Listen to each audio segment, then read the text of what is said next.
दोस्तों स्वागत है आप सभी का आपके अपने यूट्यूब चैनल बीएस सेंटर में। यहाँ पर हम लोग ह्यूमन राइट्स का मानव अधिकार का कुछ इंपॉर्टेंट क्वेश्चन को देख रहे हैं। तो आज का जो हमारा इंपॉर्टेंट क्वेश्चन है वो है मानव अधिकारों की सार्वभौमिक घोषणा 1948 की विवेचना कीजिए। ये क्वेश्चन यूट्यूब पर पहले से उपलब्ध है और कई बार आपने देखा भी होगा, लेकिन आज अगर आप इस क्वेश्चन के आंसर को देख लेते हैं मेरे द्वारा, ठीक है, मेरे बताए हुए वीडियो में, तो आपको दोबारा देखने का कोई जरूरत नहीं पड़ेगा। आज हम लोग समझेंगे कि मानव अधिकारों का जो सार्वभौमिक घोषणा 1948 में किया गया था, 10 दिसंबर 1948 में जो सार्वभौमिक घोषणा किया गया था वो क्या है। डिटेल में इस चीज के बारे में हम लोग समझेंगे, इसके महत्व को देखेंगे, इसका परिभाषा को देखेंगे, ठीक है, इसकी उपयोगिता को देखेंगे, सारी चीजों को, इसकी विशेषताओं को देखेंगे। तो डिटेल में आज इस क्वेश्चन का आंसर को करेंगे और दोबारा आपको इसके बारे में कोई वीडियो देखने का जरूरत नहीं पड़ेगा। तो एक काम कीजिए, आप लोग एक काम करिए कि कॉपी को निकालिए और नोट करना शुरू कर दीजिए। जो हम आपको बताते हैं उसको नोट करते चलिए आप लोग। इसको कहीं कहीं पर आपको देखने को मिल जाएगा यूडीएचआर। इसका मतलब होता है यूनिवर्सल। ये जो आपका यूडीएचआर है ये आपका अंग्रेजी मीनिंग है, ठीक है। जो आपका मानव अधिकार की सार्वभौमिक घोषणा है ये इसका अंग्रेजी मीनिंग है, universal declaration human rights, universal declaration human rights, ठीक है। तो इस चीज को यहाँ पर कहीं कहीं पर इंग्लिश में देखने को मिल जाएगा, तो आपको कंफ्यूजन नहीं होना, दोनों एक ही बात है। यहाँ पर एक छोटा सा भूमिका लिखा है, उसको समझते हैं। चैनल पर दोस्तों है तो आप लोग चैनल को सब्सक्राइब कर लीजिए, वीडियो पसंद आए तो वीडियो को लाइक कर दीजिएगा और अपने दोस्तों में इसको शेयर भी कर देना। आप लोग शेयर नहीं करते, वीडियो को शेयर कीजिए, चैनल को सब्सक्राइब कर लीजिए। इतना मेहनत करते हैं आप लोग के लिए हम, तो आपका एक फर्ज बनता है कि चैनल को आप लोग सब्सक्राइब करें।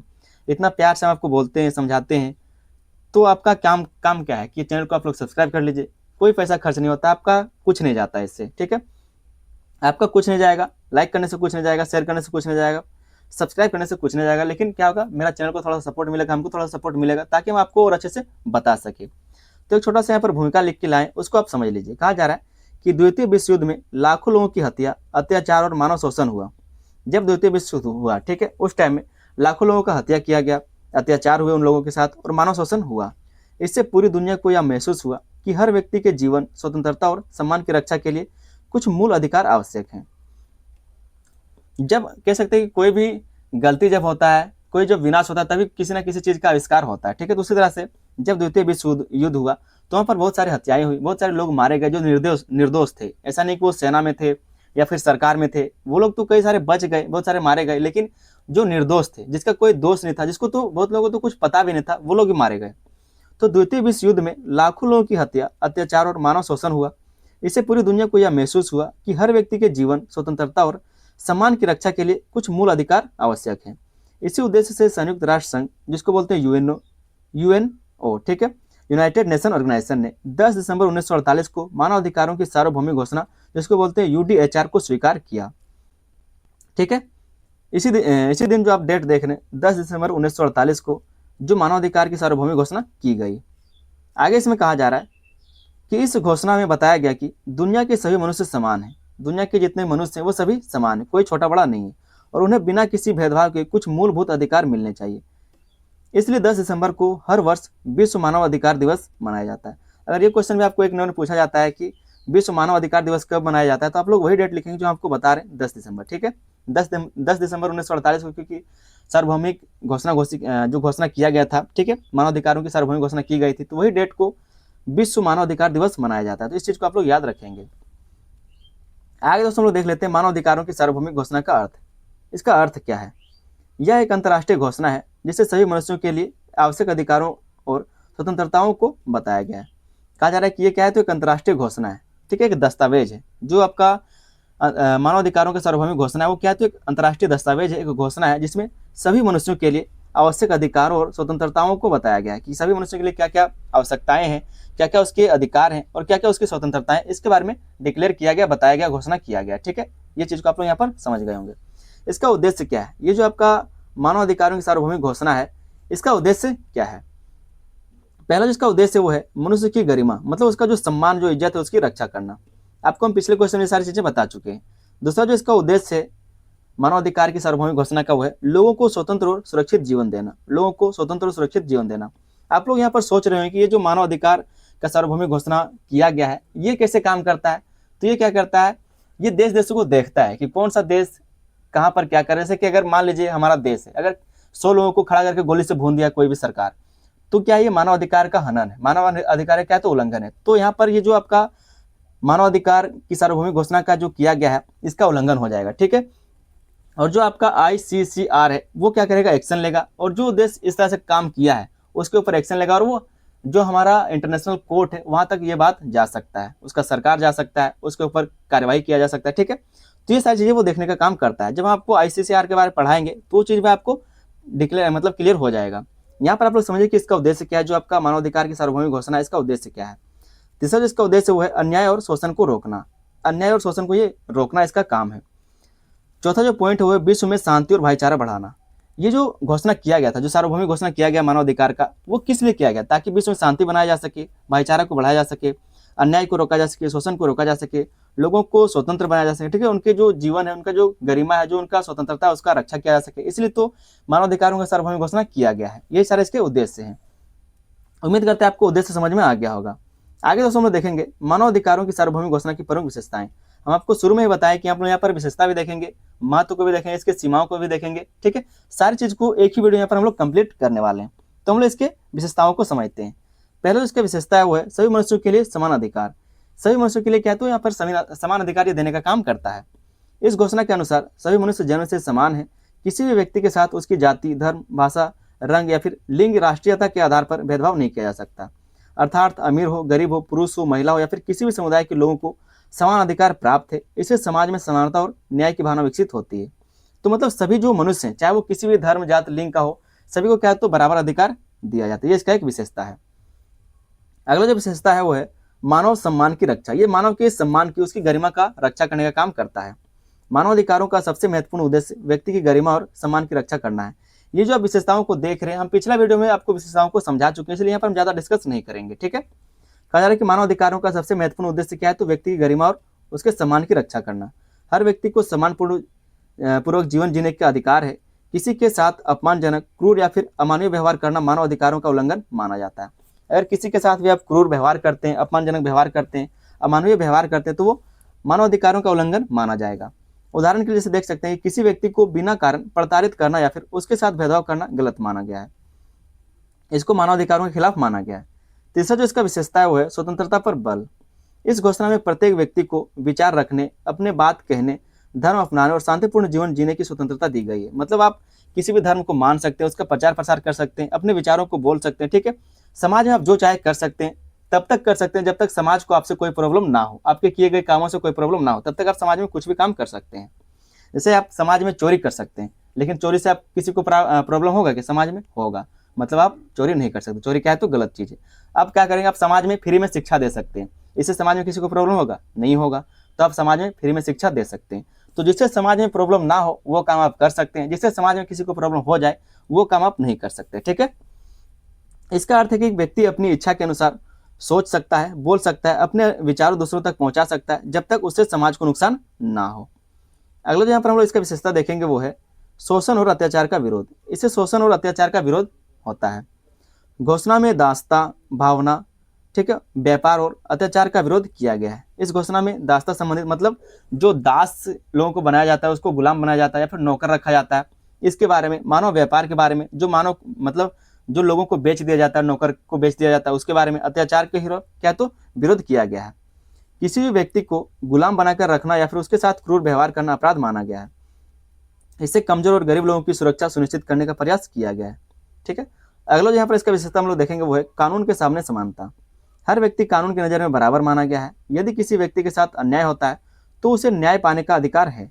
कानून किसी के साथ पक्षपात नहीं कर सकता, इससे न्याय व्यवस्था मजबूत होती है।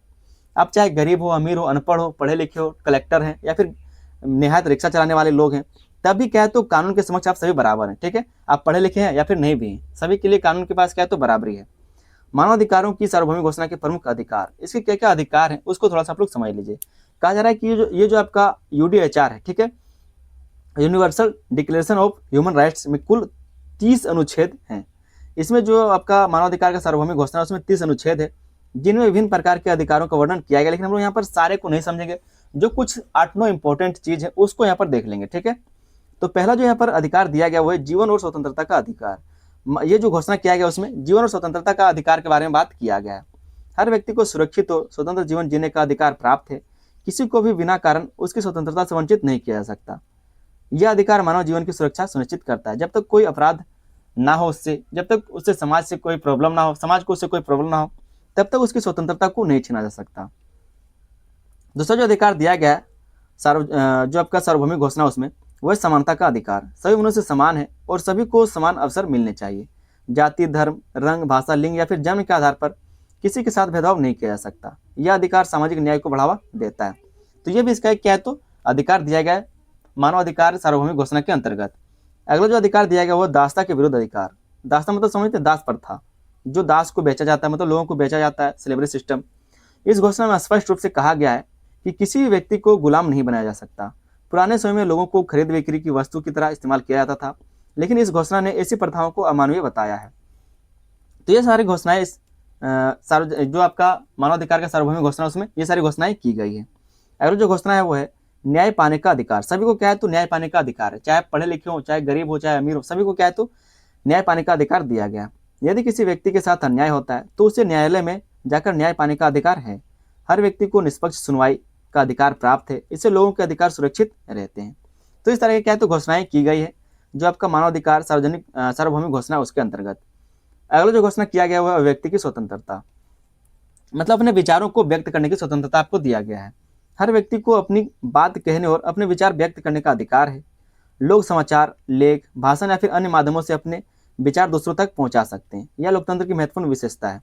आप यहीं से इस चीज को समझ सकते हैं कि आप लोग देखते हैं यूट्यूब में हजारों लोग क्या है, तो जो घटनाएं घटती है उसके बारे में बताते हैं और अपने अपने राय देते हैं। जैसे कि आप आईपीएल के बारे में मान लीजिए, तो आईपीएल के बारे में हजारों लोग राय देते हैं। जो भूत बंगला है उसके बारे में, जो कई सारे भूतिया घटनाएं घटती उसके बारे में लोग अपना अपना राय देते हैं। जो एक्सीडेंट होता है कोई भी रोड में उसके बारे में लोग राय देते हैं। जो राजनीतिक चीज है उसके बारे में राय देते हैं। तो सब व्यक्ति की जो स्वतंत्रता दी गई इसी के अंतर्गत ये सारी चीजें होती है। अगला जो यहाँ पर घोषणा किया गया वो है धर्म की स्वतंत्रता। तो आप किसी भी धर्म को मान सकते हैं, उसका प्रचार प्रसार कर सकते हैं, ठीक है। इसके बारे में आपको स्वतंत्रता दिया गया है। हर व्यक्ति को अपनी इच्छा से किसी भी धर्म को मानने और बदलने और उसका प्रचार प्रसार करने का अधिकार है। किसी को जबरदस्ती कोई धर्म अपनाने के लिए मजबूर नहीं किया जा सकता। लेकिन आपको क्या है, तो किसी भी धर्म को मानने का अधिकार है, प्रचार प्रसार करने का अधिकार है, ठीक है, उसको पूजा करने का अधिकार है। आप चाहे तो उस धर्म को बदल सकते हैं, लेकिन अगर आपका कोई जबरदस्ती धर्म परिवर्तन करवाता है तो क्या है, दंडनीय अपराध है, उसको क्या है, सजा होगा। तो इस चीज से बचना चाहिए। अगला यहाँ पर अधिकार दिया गया वो शिक्षा का अधिकार। पहले सिर्फ क्या है, तो जीवन का अधिकार दिया गया था। बाद में जब ये आपका मानव अधिकार सार्वभौमिक घोषणा किया गया 1948 में, उसके बाद क्या है, तो शिक्षा का अधिकार, ये सारे अधिकार भी यहाँ पर दिए गए। सभी लोगों को शिक्षा प्राप्त करने का अधिकार दिया गया है। घोषणा में प्राथमिक शिक्षा को अनिवार्य और निःशुल्क बनाने का पर जोर दिया गया। मतलब जो आपका 1 से लेकर 8वां तक शिक्षा होता है उसको निःशुल्क बनाने का प्रयास किया गया है, ताकि हर व्यक्ति शिक्षित होकर अपने जीवन को बेहतर बना सके। अगला जो यहाँ पर हम लोग घोषणा देखेंगे वो है काम और उचित मजदूरी का अधिकार। जो काम करते हैं आप लोग उसका उचित मजदूरी होना चाहिए। ऐसा नहीं कि आप दिन भर काम किया आपको 50 रुपए देकर के भेज दिया जाएगा। महंगाई के हिसाब से आपको काम करने का पैसा मिलेगा, मजदूरी मिलेगा, ठीक है। जैसा सरकारी रेट क्या हो गया, 700 हो गया, 600 हो गया, ठीक है। मतलब कम, अगर आप स्किल आपके पास है तो आप 600 कमाएंगे, अगर आपके पास ज्यादा स्किल है तो आप 700 कमाएंगे, अगर आपके पास ज्यादा स्किल है तो आप 1000 रुपये कमाएंगे। तो ये सरकारी रेट बन गया है। तो काम और उचित मजदूरी का अधिकार यहाँ पर दिया गया। हर व्यक्ति को काम करने और उसके बदले उचित वेतन पाने का अधिकार है। कर्मचारियों के साथ शोषण ना हो और उन्हें सम्मानजनक जीवन जीने का योग्य मजदूरी मिले, इस पर विशेष बल दिया गया। तो इसमें ये सारी चीजें क्या है, तो घोषणा किया गया है। अगला जो घोषणा हम लोग देखेंगे वो है सांस्कृतिक अधिकार। हर व्यक्ति को अपनी भाषा, संस्कृति और परंपराओं को अपनाने का अधिकार है। लोग अपनी सांस्कृतिक गतिविधियों में भाग ले सकते हैं और अपनी पहचान बनाए रख सकते हैं। मतलब कई बार ऐसा होता है कि आपकी संस्कृति को खत्म करने के लिए प्रयास किया जाता है, मतलब आपकी संस्कृति को दबाने का प्रयास किया जाता है, लेकिन ऐसा नहीं है। आप चाहे तो अपनी संस्कृति को उठा सकते हैं, अपने संस्कृति का जो भी आपके काम होते हैं वो सारी चीज आप कर सकते हैं। इसके बारे में घोषणा किया गया। आगे दोस्तों हम लोग देखते हैं मानवाधिकारों की सार्वभौमिक घोषणा का महत्व। ये जो आपका मानवाधिकार का सार्वभौमिक घोषणा है, ठीक है, यूडीएचआर का महत्व क्या है। यूडीएचआर का महत्व क्या है, पहला इसका महत्व है मानवाधिकारों को विश्व स्तर पर मान्यता मिली। ये जो यूडीएचआर है इसके कारण क्या है, तो मानवाधिकारों को विश्व स्तर पर क्या है, तो मान्यता मिल सका। इस घोषणा ने पहली बार दुनिया को यह बताया कि हर व्यक्ति के कुछ मूल अधिकार होते हैं जिनकी रक्षा करना आवश्यक है, और जो भी हमारे मूल अधिकार हैं, जो हमारे मौलिक अधिकार है, जो हमारा मानव अधिकार है, उसकी रक्षा करना भी जरूरी है, ठीक है। तो ये इसका पहला महत्व है, मानव अधिकारों के सार्वभौमिक घोषणा का पहला महत्व है। दूसरा जो इसका महत्व है लोकतंत्र और स्वतंत्रता को बढ़ावा मिला। इससे क्या होता है, लोकतंत्र और स्वतंत्रता को बढ़ावा मिल सका। इस घोषणा ने स्वतंत्रता, समानता और न्याय जैसे लोकतांत्रिक मूल्यों को मजबूत किया। इससे लोग को अपने अधिकारों के प्रति जागरूकता मिली। तो यह भी इसका एक महत्व है। तीसरा जो यहाँ पर हम लोग महत्व देखेंगे वो है संविधानों पर प्रभाव पड़ा। संविधानों पर क्या, तो प्रभाव पड़ा। सभी देशों के, लगभग सभी देशों पर जो भी इस चीज को मानते हैं उन देशों पर क्या तो इसका प्रभाव देखने को मिला। भारत सहित कई देशों ने अपने संविधान में मानव अधिकारों को शामिल किया। जैसे हमारा क्या मौलिक अधिकार, भारतीय संविधान के मौलिक अधिकार भी इस घोषणा से प्रभावित है। हमारे संविधान में जो मौलिक अधिकार का जगह रखा गया है वो क्या है, मानवाधिकार ही तो है, मानवाधिकार ही तो उससे दिया गया है। चौथा जो यहाँ पर हम लोग इसका महत्व देखेंगे वो है शोषण और भेदभाव को रोकने में सहायता मिली। इससे क्या होता है, शोषण और भेदभाव को रोकने में सहायता मिल पाया। इस घोषणा ने दास्ता प्रथा को हटाया, नस्लवाद को हटाया, लैंगिक भेदभाव को हटाया और अन्य प्रकार के अत्याचारों के खिलाफ आवाज उठाई। मतलब पहले क्या है तो दास्ता प्रथा चलता था, लोगों को दास बनाया जाता था, उसको खरीद बिक्री किया जाता था। नस्लवाद चलता था, मतलब जो राजा है उसी को फिर से राजा बनाया गया, ठीक है, उसी के परिवार को फिर से राजा बनाया गया। तो इस तरह से जो नस्लवाद है, जो लिंग का भेदभाव है, ठीक है, तो ये सारी चीजें को हटाया गया। अगला जहाँ पर इसका महत्व हम लोग देखेंगे वो है विश्व शांति और भाईचारे को बढ़ावा मिला।